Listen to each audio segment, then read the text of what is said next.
Rightio, let's crack into some NRL finals here, just with the Kiwi NRL focus, which is pretty heavy. Heavy in the sense that I wrote about Michael Maguire and the West Tigers this week. Is And he it's going a to lose very, his job? I don't know. Who knows? Who knows what those Aussies want to do? But either way, it's Kiwi NRL perspective is very different, because if he loses his job, then he's solely focused on Aotearoa Kiwis coaching. And if he keeps his job, he is building a Kiwi NRL club at the West Tigers.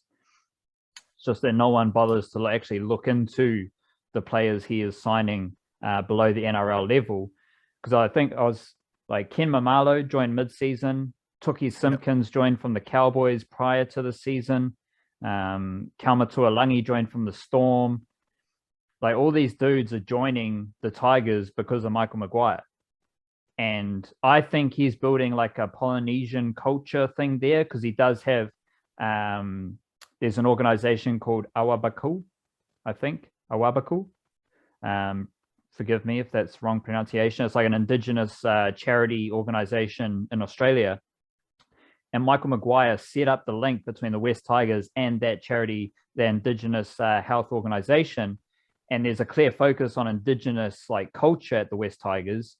And he's the Kiwis coach as well. And what does the Kiwis coach have to do? You have to build a culture that integrates Māori culture, Polynesian culture, Pakeha culture, all together under the Aotearoa Kiwis umbrella. If you don't do that, then you get players from Tonga and Samoa who would rather represent Samoa or Tonga because it's better aligned with their cultural ideals.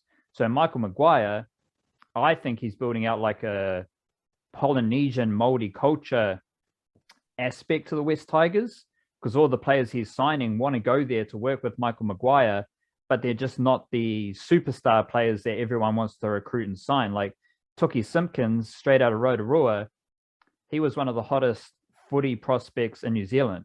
Super rugby clubs wanted him, NRL clubs wanted him, Cowboys got him, and then just as he's ready to make NRL footy with the Cowboys, Michael Maguire snaps him up. So it's like I don't know what Michael Maguire is doing wrong. It's just I've got a Kiwi NRL perspective. I'm seeing all these Kiwi players, Polynesians and Maldives, attracted by Michael Maguire to go to the Tigers. So it's very strange. Either way, it's all good, because he'll either keep building his Kiwi NRL Tigers or he'll just focus on the Kiwis. And Kiwis want to win a World Cup, so they'll be handy. Speaking of Kiwis, speaking of World Cup selections and whatnot, Storm versus Manly Sea Eagles. So my Kiwi NRL encyclopedia here, we've got Remus Smith, Brandon Smith, Jesse Bromwich, Kenny Bromwich, Nelson Sofa Solomona in the Storm. Sea Eagles have Morgan Harper, Kieran Foran, Josh Alawai, Marty Tapau, and Toa Fafoa Sipley coming off the bench. Couple of matchups here, wildcard. You got Kieran Foran versus Jerome Hughes in the halves. Jesse Bromwich versus Marty Tapau, the two veterans. And then you'll have Josh Alawai lining up at some stage against Nelson Asofa Solomona. Alawai is like pushing for Kiwi selection, also Samoan. Nelson Asofa Solomona is just amazing. Brandon Smith, I've said, is the Kiwi NRL Finals MVP. Predicted that one. Most interesting here is probably Morgan Harper, because he's going to be lining up against Justin Olam. So that is a beautiful matchup. Remus Smith, shout out to him. He'll line up against Brad Parker. But Harper versus Olam, well, those two are going to be brutal against each other, and it'll be fascinating to see what happens there. How are you feeling about this game? I love the Seagulls and I love the Storm. So I'm just here to enjoy good footy. Both teams have very, very good Kiwi NRL players in their clubs. And they're all just playing great footy. What do you reckon? Yeah, I have a suspicion that if there was to be an upset in the first round, this might be the closest opportunity to it, because I think Manly are a very dangerous team in pretty decent form. I don't think that will happen. I suspect we'll see the home team win all four of these games. So maybe the Rabbitohs might push the Panthers as well. I don't know, but certainly don't expect anything from the Titans or Knights.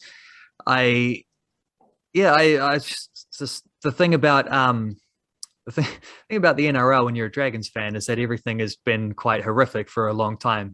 This season has been an absolute disaster, and I think I did read a good article on one of them opinion pieces, which normally aren't very good, but this one was about like comparing the fact of how the Tigers and the Dragons both seem to be just in disaster situations, and explaining like these are the two major merger clubs, and just thinking that's probably not a coincidence when you got like serious old boy factions from each side on the boards trying to make smart rugby league decisions, which seems to be one thing that neither of those clubs has been very good at for at least half a decade, probably longer, definitely longer for the Tigers. Like it's a mess, but when finals come around, suddenly like Dragons aren't involved anymore. It's this different competition, and it's like a fresh slate in its own way. So I'm quite excited to like watch games where I don't have to worry about any ramifications about the team that I'm a little bit embarrassed to support at the moment. Who just every week just another terrible decision. I can't understand why you would let Tarek Sims go when he is actively wanting to sign a new contract, when he's a leader in the group. Someone told me that apparently the reason he didn't go to the barbecue, the fabled barbecue at Paul Vaughan's house, was because they didn't invite him because they knew he'd try to talk them out of it, which sounds like, okay, that sounds like the right kind of leader that you want in your team. Someone had to talk them out of it. No one else did. But no, let's get rid of him. Let's dump him, as they're doing with others. And then I noticed old Josh Maguire is suspended for the start of next season, which is the best place for him because when he's suspended, the team plays a little bit better when he's not around. Corey Norman playing the entire season, even though he was cut, whereas Dufty, who was a far more impactful player, was pretty much dropped as soon as it was decided he would be leaving. Like, so none of these things make sense other than the obvious Corey Norman Broncos connection there. Like, that's all an absolute mess. But when the finals come around, it's a different story, and I'm quite excited to watch a game like, for example, Storm Seagulls, which was grand final material not that long ago, and like two of the premier clubs of recent times. The Seagulls are as good right now as they have been for a long time. The Storm are as good right now as anyone has been for a long time. It should be a bit of a cracking game, to be honest. I would imagine the fullback play of each team will be in high focus when it comes to the the Australian coverage. I suspect that for yourself watching it, some of those forward duels that you mentioned might be a little bit more, not just more interesting, but also potentially more impactful on the game. You almost lost me there just going on about the Dragons. Like, yeah, I know. It's over. Just let it go. Sometimes you just got to vent. I tried to keep it short, but you just got to put the stuff out there so my opposition is known, Yeah. I need the receipts. One other matchup I've got here is Kenny Bromwich versus Hamole Olakau'atu. If you're a Tongan, Olakau'atu is really interesting because he's in fantastic form with the Seagulls, and he's a Tongan from Sydney, so he'll probably bolster that Tongan squad. And Kenny Bromwich will line up against them, so he's got to try and deal to him. Roosters versus Titans. Titans have a couple players: Patrick Herbert, Kieran Proctor, Aaron Clark, Sam Lasoni, Greg Mars, who was named on the extended bench. But this is all about the Roosters, so I think they'll win quite handsomely. And anything about the Roosters, no Joey Manu. It's all about the Roosters forwards: Wairea Hargraves, Tokiaho Tupanua, another player who will probably line up for Tonga off the top of my head, and Isaac Liu. Isaac Liu has played every single game for this season. Wairea Hargraves has played 21 games. Tokiaho has played 20 games. Tupanua has played 22 games. And as we've said a few times, that's where you absorb the loss of Boy Corner. That's how you get through an NRL season with injuries and suspension, is with veteran forwards leading the way. Interesting as well, Isaac Liu is going to the Titans next season. So he will be playing against his future club. Pretty excited to see that Roosters forward pack contain and dominate the Titans forward pack. Good Titans forward pack by all accounts. And hopefully we might see Nofahu White sneak off the bench maybe.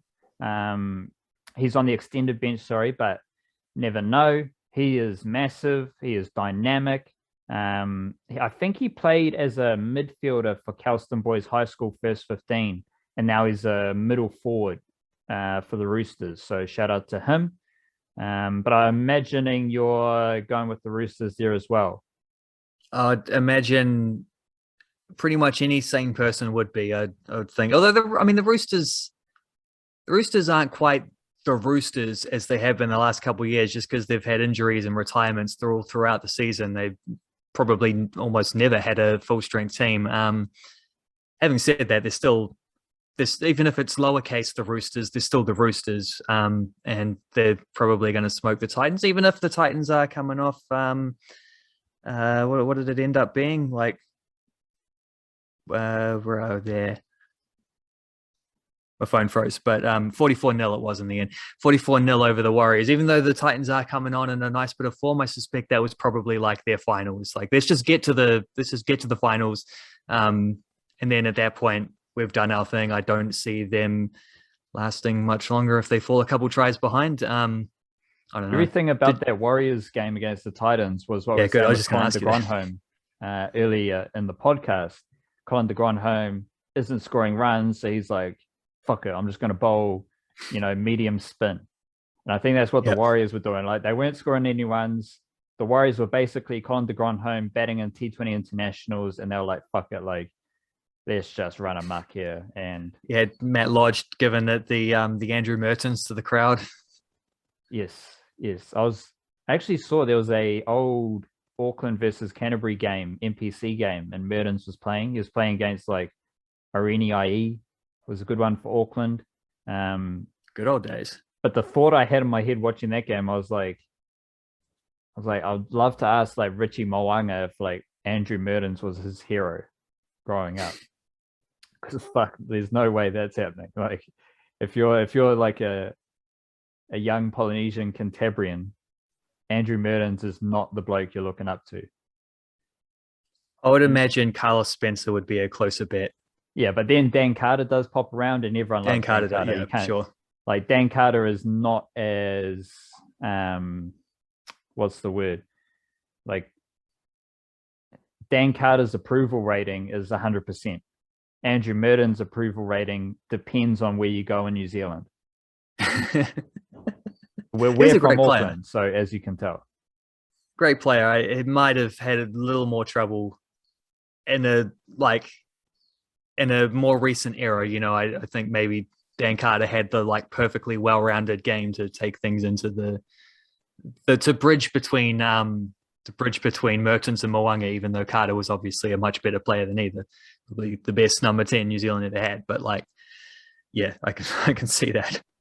I definitely see Mertens is having a late career resurgence as well. Like, he's does a lot of Australian media. He must live in Australia. He writes for like Sydney Morning Herald and all that shit. And he like any Kiwi who goes to be involved in Australian rugby, they have to talk shit about New Zealand rugby. It's like their job. And it's like, you're just like stretching, bro. Everything you say is just like a big stretch, like clutching at straws there. So shout out to Andrew Mertens. Did gain a lot of respect to Andrew Mertens when he did set the foundation for flipping the bird to the fans, which Matt Lodge did follow. Probably not going to say that Andrew Mertens and Matt Lodge are two peas in a pod. No. So yes, you will have Roosters versus Titans. Titans smoke the Warriors. That's how we got round to that topic. Warriors didn't give a fuck though, so don't worry about that. Panthers versus Rabbitohs. Rabbitohs have Benji Marshall. Shout out to him. And Jackson Paulo is a Northcote Tigers junior from the North Shore. Speaking of Titans, Jackson Paulo was actually in the Titans system before going to the Rabbitohs. So good to see him. He's been in and out of the Rabbitohs wing spot, but he is there for the finals game. But like, I am interested. Can't go wrong with Benji Marshall. Shout out to him. but this is all about James Fisher-Harris. There are some Kiwi-NRL like options in the Panthers, but they're all, by all accounts, they're going to play for New South Wales. Jerome Luai was born and raised in Sydney, captained the junior Kiwis in 2017, played for New South Wales. Moses Leota and Spencer Leniu were also born in Auckland, but I think they're representing New South Wales as well. Leaves us James Fisher-Harris, and a couple of interesting notes here, wildcard, about James Fisher-Harris. His average missed tackles per game in the last 3 seasons has gone down. 3.87 2019, 1.95 missed tackles per game in 2020, and that's gone down to 1.6 missed tackles per game this season. So his tackling has got a little incrementally better. His running meters have decreased along with his post-contact meters, but his offloading has increased. So I view that as just James Fisher-Harris evening out his like skill set, what he offers the team, because he still averages 164 meters per game. So he's not fucking around. Shout out to Hokianga. Last 2 games, though, Fisher-Harris had 78 meters and 94 meters. So the interesting thing here is that Fisher-Harris missed a couple games when the NRL bubble went up to Queensland, and I think that was because he had a child. His wife partner had a child, so he missed a few games there. And he's played the same amount of minutes, made the same amount of tackles as he always makes in these last 2 games, but he is basically averaging half the running meters that he otherwise did. And I think that's just a subtle way of easing him back into the fold for the Panthers. So if you've been watching the Panthers over the last 2 weeks, you've been watching Fisher-Harris have half the output. And I think he is absolutely frothing to get stuck into this Rabbitohs forward pack. And like Benji Marshall, watching out for him, watching out for how he plays. He has come off the bench to play as like a middle forward playmaker role. Anytime Jackson Paulo gets the ball, I'll be interested. But this is all about watching James Fisher-Harris and just watching him fully energized, fully rested, ready to go, finals footy against the Rabbitohs forward pack. That is like Cameron Murray's pretty good. The Rabbitohs love to be physical and dominate their opponent, but I don't think Fisher-Harris is going to be allowing any of that to happen. And I think Fisher-Harris will be the best forward on the park. And I think he'll be evident in everything that he does. And I think that is going to be an absolute pleasure to watch. So shout out to James Fisher-Harris as someone residing up in the Northland yourself, wildcard. I'm sure you'll be tuned into the fish as well. Absolutely. And to Mr. Benji Marshall, which won't be his last NRL game. That's for certain, barring injury, but it could be his second to last. So as far as I know, it seems more likely than not that he'll probably retire at the end of the season. Is that still true? Or because last I heard it was undecided, but he didn't necessarily want to go join another team. And it wasn't something that sounded like it was going to happen, the next contract from the Rabbitohs. So I don't know if you got any updates on that, but definitely either way, it's one of those like every opportunity you get to watch potentially the greatest Kiwi rugby league player that we have produced in the modern era, still doing impressive things at this stage of his career is always worth taking. The only thing that might keep Benji Marshall interested is just the Rabbitohs letting Adam Reynolds go. So they have to bring in a young half, and that opens up greater scope for Benji Marshall to play on as an experienced half and as an experienced backup. Like if you are integrating a young half to your team, the best thing you can do is have a experienced job doer there, and it doesn't get much better than Benji Marshall, as we've seen all season. So like it's unlikely, but he's not playing badly and he's doing his job, and the Rabbitohs are kind of pivoting towards a younger team. And I think there is great value in keeping Benji Marshall involved. So hopefully he does play on and further establish himself as an absolute unicorn. Eels versus Knights. The Knights have Jura Momosia and Simi Sasangi on their extended bench, unlikely to play.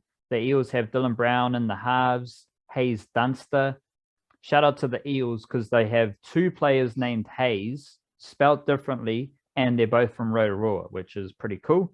Hayes Perham played at fullback last week, was all right. Shout out to him. Not named this week.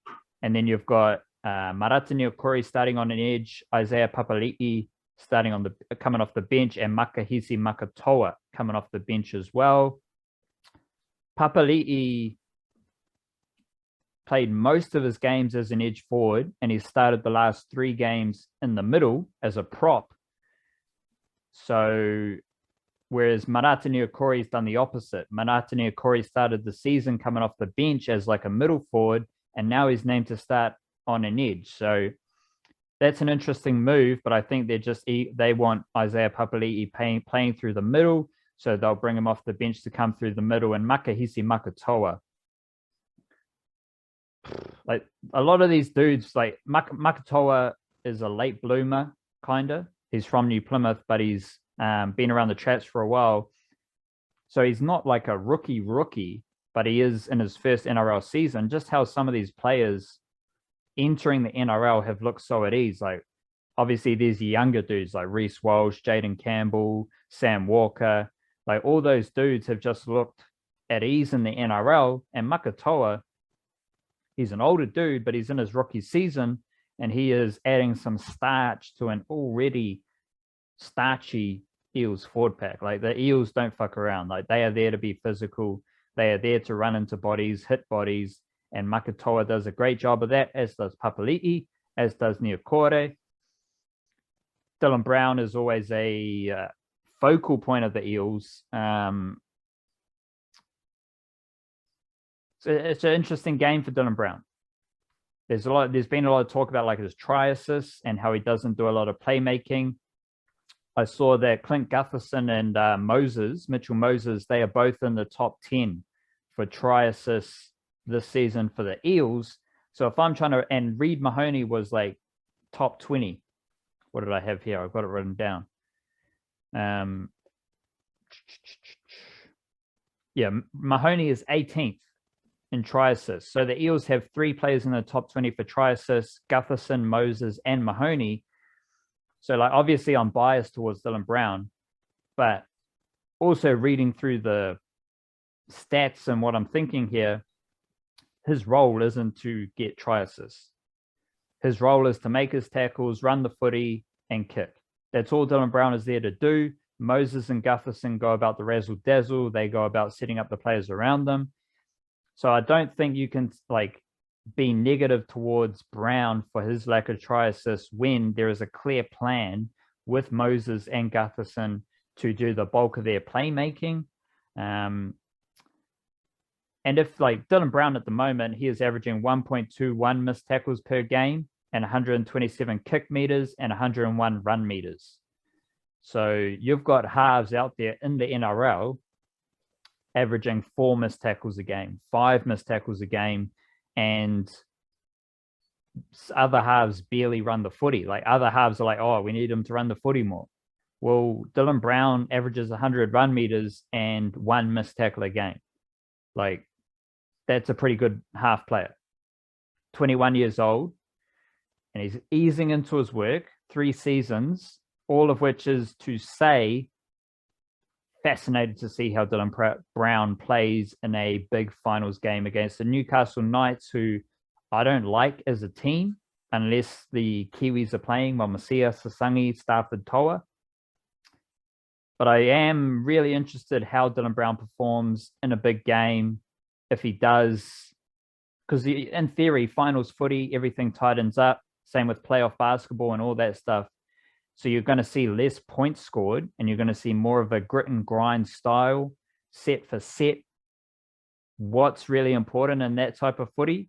Making your tackles, running the footy, and executing your job. And I think that's what Dylan Brown does well, but obviously got to see it on the footy field. Yeah. Are you also in accordance that this will probably be an Eels victory? Yes. Likewise. And the winner of this game goes on to face the loser of Penrith and South, whereas the winner of Roosters Titans plays the loser of Storm Seagulls. So that's how the second round will shape up. It sort of feels like we're probably looking at Melbourne and Penrith coalescing in the grand final, but not necessarily. There's a couple very good other teams out in there who can shake things up. We just probably won't get those matchups in the first round of the finals because that's just the. Is there a way for like Manly to swing back around? If Storm beat Manly and then Manly go to their game and then win that game and then come back? Yeah, if the Storm beat Manly, the Storm will go on to the first preliminary final. Manly will face the winner of Sydney and Gold Coast, and then the winner of that game, so Manly versus, for example, probably Roosters, would go to preliminary final 2. So yeah, the Melbourne Manly thing, if they meet again, it'll be in the grand final. I think that's a fair chance of happening. Just like I love Manly, like a lot of their detail is really good as well. Like last week, Daly Cherry Evans did a little kick for the kickoff, just went 10 meters, and I think it was Morgan Harper who snapped it up. So like just a lot of their like detail, like we're going to do this kick and execute this play. Everything's crisp, everything is varied. They've got tricks, they've got good shape, they've got razzle dazzle, they've got grind. It's all there for the Manly Seagulls. And I forgot this about Morgan Harper. The best Manly teams had Steve Maddai at centre. And I think Morgan Harper as a centre, just what they do, extremely similar to Steve Maddai. And that's a great thing for Kiwi-NRL footy as well. Yeah, the Manly Seagulls finished 4th on 34 points, ahead of the Roosters by more than 100 points difference. So tiebreaker, but a big tiebreaker. 4th place, 16 wins, 8 losses, I assume. They started 0-4. So they've gone 16-4 since then. The first win they got this season, I was just looking back at the old match days there. Round 5, where are we? Round 5, Warriors 12, Manly Seagulls 13, which was a Daly Cherry Evans 80th minute field goal to win the game there. That was the result that turned everything around for the Seagulls. Although you could say more getting Mr. Tommy Turbo Trbojevic fully fit was probably more of the catalyst, but you never know. I beg to differ here, Wildcard, because guess what round Morgan Harper played his first game of the season? Oh, I'm going to guess round 5. Round 5 versus the Warriors. He didn't play in those first 4 games. So forget Tommy Turbo. It's all Morgan Harper. First game, round 5, and he has played 5, 6, 7, 8, 9, 10, basically every game since then. So everyone talking about Tommy Turbo. Trbojevic didn't play that game either. So it's all could only be Morgan Harper. So it'll be there. I think Morgan Harper's like my low-key favorite. Brandon Smith's the MVP. Morgan Harper's my low-key favorite. Just one idea to finish here, Wildcard. What do you think is like going to be the like style of the finals? Because we've seen, like we observe a lot of sports and a lot of sports leagues. And as I said before, finals sports, knockout sports changes. Even if it's like a World Cup in cricket, the type of cricket changes. That's how the Black Caps won, is they were able to adapt to all the scenarios, all the pitches, conditions and whatnot. This season, like you mentioned, the points scored by Manly Seagulls. This season is ridiculous because everyone's scoring so many points. Everyone's stats are up. So you're getting more line breaks and all that shit just happens. Like if in the NBA, if teams are scoring 120 points every game, of course, someone has to score those points. So everyone's stats are going to increase. I'm curious just to hear what you think. Like, what are you expecting in this final series? Because it could be very different to what we've seen during the season. Like, it could be really tight contest where it's actually defensively orientated, as opposed to just who can score 35 points and who can score 40 points. And that goes around to another discussion we've had about like the idea of defense winning premierships. We discussed this at some point in the NBA. We're talking about the Brooklyn Nets, I think, and their lack of defense or perceived lack of defense, but assembling the best scoring group that you can.